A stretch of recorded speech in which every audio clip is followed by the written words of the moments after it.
kongole na hongera kwa hilo. Kwa jambo moja nyeti sana umelizungumza kwenye hotuba yako, habari ya kuweka mazingira rafiki ya ufanyaji wa biashara. Nchi yetu imekuwa na regulatory authorities na organs au bodies nyingi sana huko nyuma. Tunaanzisha biashara yako, hujakaa vizuri, wamekuja OSHA.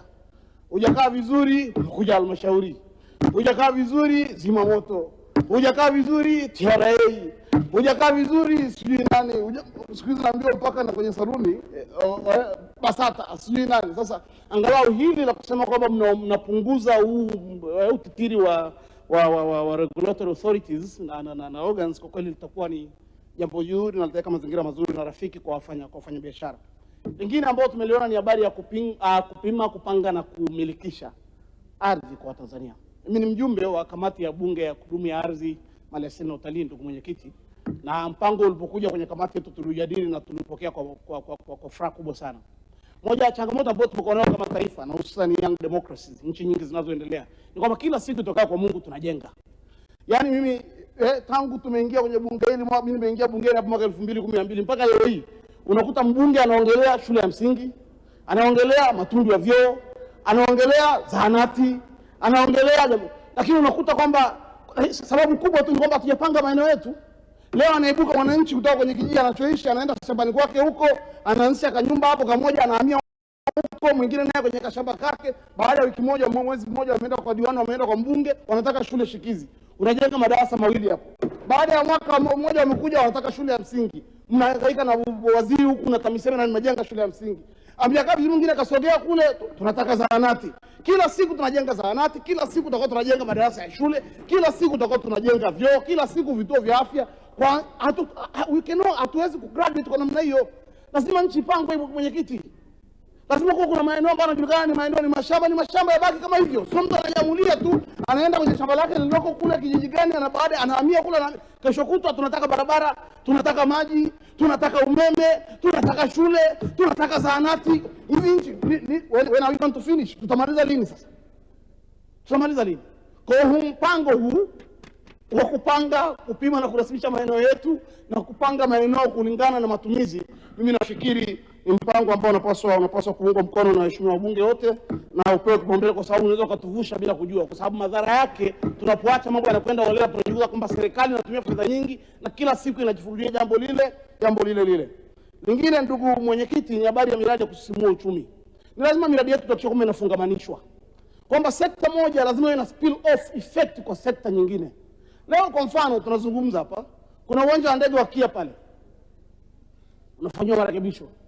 Tuna uwanja wa ndege umejengwa Chato kule, hatutumii kama inavyotakiwa. Uwanja wa ndege wa Mwanza uko unapigwa kelele na waheshimiwa wabunge hapa, na mimi naujua, nimeutumia nikiwa DC Mwanza pale. Unatakiwa kamilika ufanye kazi vizuri. Hatujamaliza hapo, leo tunataka uwanja mwingine, tuna uwanja wa ndege Msalato hapa tunajenga. Hatujakamilisha leo, tunataka tuanze uwanja mwingine wa ndege kule Serengeti. Are we thinking right? Kiuhalisia kweli? Alafu yale maboresho tuliyofanya pale Kia ya runway na nini na VIP, yale maboresho ambayo tumefanya uwanja wa ndege wa Arusha, alafu matokeo yake mkienda kujenga uwanja wa ndege Serengeti pale, mnataka mtalii ashuke pale alafu aondokee hapo. And then huo uchumi ambao unasisimua watu kutoka Kilimanjaro kwenda Arusha, kwenda Karatu, kwenda Makuyuni, kwenda Mtwambu, kwenda wapi mpaka wavuta taarifa, alafu iweje? Mheshimiwa Nassari, kuna taarifa kutoka kwa Mheshimiwa Esther. Mheshimiwa Mwenyekiti, nakushukuru. Tutaenda kumpa tu taarifa Mheshimiwa Nassari. Kwanza, kuendeleza miundombinu ya kimkakati ni mpango madhubuti ambao unapendwa kuungwa mkono ili kuhakikisha kwamba Tanzania inakuwa kiuchumi na kuweza kufikia malengo ya dira 2050 ambayo tumejiwekea. Lakini pili, naona akifanya sana reference na uwanja wa ndege wa Serengeti. Nimpe taarifa tu kwamba kwa tafiti ambazo zimefanywa, uwanja wa ndege wa Serengeti kwa kutumia tu zile airstrip za sasa hivi za mgumu, una miruko mingi sana kuliko hata viwanja ambavyo vimekamilika, na kwamba ukijenga uwanja wa kimataifa wa Serengeti unaenda kuleta fedha nyingi ambazo zitatumika kuendeleza miundombinu mingine Tanzania. Asante. Mheshimiwa Nassari, unaipokea taarifa hiyo kutoka? Mwenyekiti, nashukuru na mheshimu sana Mheshimiwa Esther Matiko, na mimi sio mbobevu kata taarifa za watu, nitaiboresha tu. Napenda nimwambie Mheshimiwa Esther Matiko, nimjulishe tu kwamba wakati wanataka uwanja wa ndege pale Serengeti akae kijua, Hapo hapo Serengeti kwenye wilaya hiyo moja. Hayo afahamu tu, mimi nimekuwa mkuu wa wilaya kule. Kuna uwanja Ogatende. Kuna uwanja Seronera. Kuna uwanja Lobo. Kuna uwanja Kusini. Kuna uwanja Kirauhira. Kuna uwanja zote ni viwanja vya ndege viko kwenye wilaya hii moja. Ni airstrip ambazo zinasema. Mwenyekiti, taarifa. Mkisema kwamba Mwenyekiti, taarifa. Taarifa mwenyekiti, taarifa. Mwenyekiti, taarifa. Taarifa mwenyekiti, taarifa. Itakuwa taarifa ya mwisho hiyo. Mheshimiwa, Ngoja taarifa ya Itara, ngoja Mheshimiwa Itara atutoe taarifa kwa mimi hata hivi Mheshimiwa Mwenyekiti. hapa Mheshimiwa. Umefanya vizuri, mimi ndo sini hapa. Mheshimiwa Itara. Mwenyekiti, Mheshimiwa Itara Naam. aliyepewa kutoa taarifa ni Mgore kule mama wa Serengeti.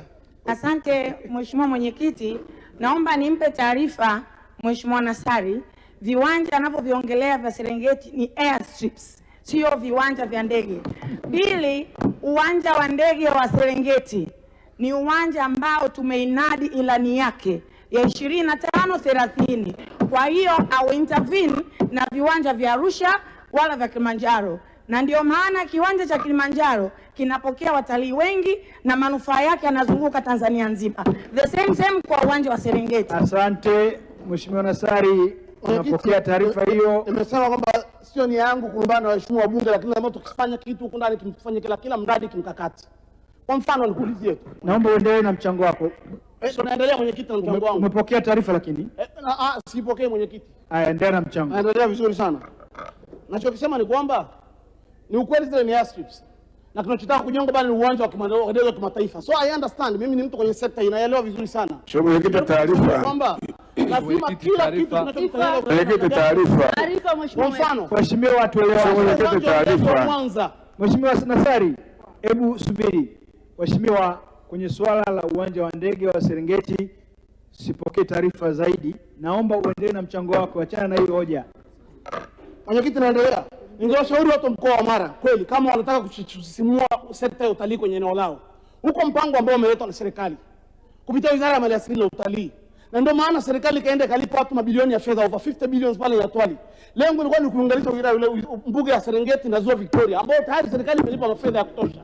Na baada ya hapo ilikuwa ni lengo ni kuifungua ile korido kule, tuvutie wawekezaji, wajenge mahoteli ziwani, mtu ajisikie yuko ndani ya hifadhi ya Serengeti lakini yuko ndani ya ziwa. Sasa matokeo yake tumelipa bilioni 50 pale, tumeacha mgogoro pale baada ya kutetea wananchi wao wamalize kulipa wale warodai fidia wachache pale ili serikali iingize kuwekeza pale uchumi uweze kusisimuka ule kwenye sekta ya utalii. Wanakimbilia kwenye airport. Nataka niwaambie ni ukweli. Kuna mkajenga airport pale lakini nataka niulize swali leo hii. Mheshimiwa Mwenyekiti, taarifa. Hivi kuna mahoteli mangapi ya kuhost wageni pale? Mwenyekiti, taarifa. Naomba niendelee. Lingine, point yangu ni moja tu. Mheshimiwa, sekta yetu ya utalii tukiwekea mkazo tukiendelea kimkakati kistratejia, watu wa mkoa wa Mara watanufaika, watu wa kaskazini watanufaika, watu wa Mwanza ambao uwanja wa ndege unaweza kutumika kama wa kimataifa wala kupokelea ukanufaika. Na lengo lilikuwa ni kwamba mtalii akitoka Serengeti, mwenyekiti natoa elimu kwa niache. Mtalii akitoka Serengeti muongezee siku za kukaa kule ndani. Akitoka pale, aliingia pale Nyatana afanye beach tourism. Mwenyekiti, taarifa. Akitoka hapo, Mheshimiwa Nassari. Mwenyekiti, taarifa. Mpaka Burigi Chato. Akitoka Burigi Chato atembea kwenye hifadhi ile. Mwenyekiti, taarifa. Arukia kwenye uwanja wa Chato hapo akiondoka naenda Zanzibar anakwenda wapi? Mheshimiwa Nassari, naomba utulie. Namba moja, muda wako umeisha. Kwa hiyo naomba ukae chini. Unga mkono hoja na ukae chini. Pili, mtoa taarifa, muda wa mchangiaji umeisha. Kwanza jambo moja la mwisho mwenyekiti nikae. Kwa sababu naona nimeingiliwa sana. Dakika moja tumalizia. Mchango una maana dakika moja. La mwisho kuna jambo lilizungumzwa hapa ndani la masuala ya stika za TRA na kampuni inaitwa Sispa. Na watu wakawa wanasema kwamba inabidi waondoke, wafanye nini, waachiwe watu wengine, tuanze kutangaza upya, tufanye nini? Mwenyekiti wazungu anakuambia hivi, don't fix it if it's not broken. Ukiangalia fees ambazo zinachajiwa kwa nchi zetu za Afrika Mashariki. Taarifa mwenyekiti. Mheshimiwa Nassari, muda wako umekwisha. Unarudi kule. Muda wako umekwisha. Fix it if it's not broken. Tukae na wale watu chini, tuzungumze nao kwenye makubaliano ya mkataba, wajenge kiwanda ndani ya Taarifa mwenyekiti. Tutoe ajira kwa watu wetu. Taarifa mwenyekiti.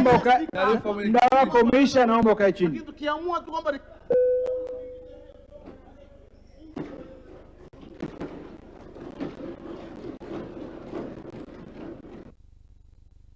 Asante.